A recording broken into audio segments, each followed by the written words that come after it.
Good morning, it's Matt with Get To It Outdoors. The point of this video is to get your opinion and what you would have done in this situation and what I did in this situation.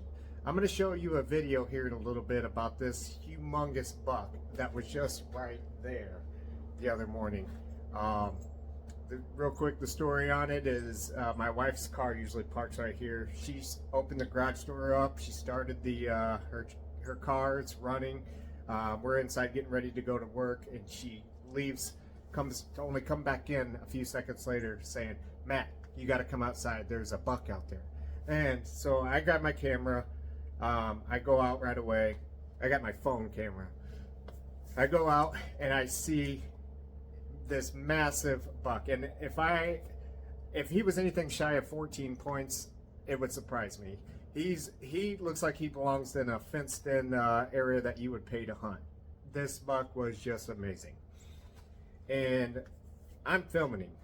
He's standing there 20 yards away. There's a road right here. Now this road, let's just say this road is a private drive, okay? So shooting across the roadway does not apply in this situation, okay?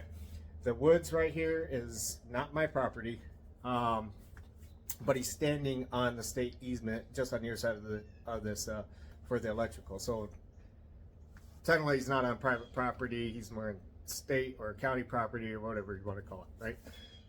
All right, so I'm standing there and I'm filming him 20 yards away. It's open archery season.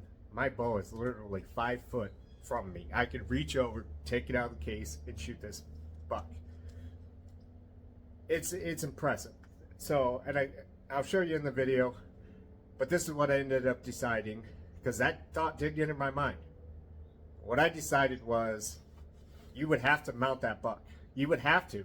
There's no question about it. You would have to mount that buck. So as it's sitting on the wall, looking pretty, and it's all glorious, you could only think of, all I did for that buck was go outside and shoot it. So there was no hunt story behind it. The story of, yeah, all it took was for me to go outside and shoot it would be there. But I feel like the appreciation of that buck in itself would be less than any other buck that's on my wall right now. Because I look at any other buck and I'd be able to tell you, I seen him coming several hundred yards away.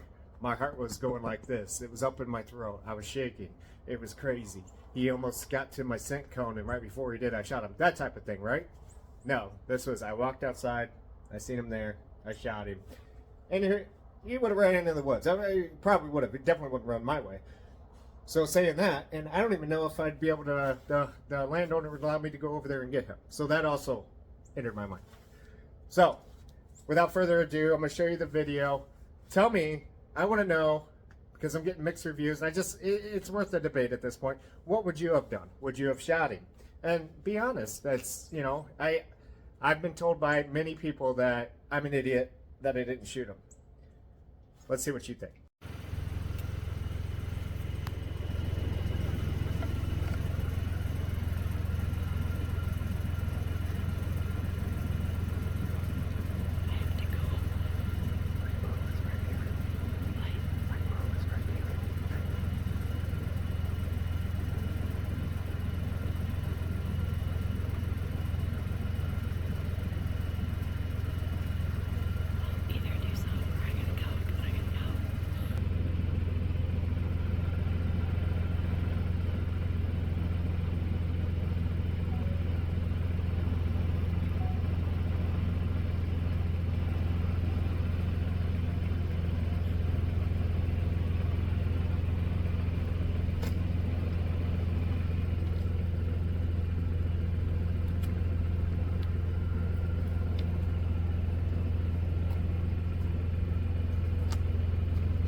Well, there you have it.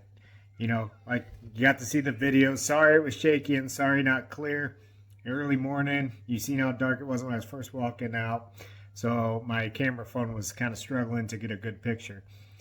But please, hit up the comment section. Let me know what your thoughts are and whether you would have shot it or not. Everything was legal to do so, other than the chance that I'd run into those woods and seeing if the landowner would allow me to go look for it. So I appreciate you watching the video. If you're new to the channel, please subscribe. If you hit the like button, if it was somewhat entertaining, it helps my video move up in the algorithm. Appreciate it. You guys have a good hunting season.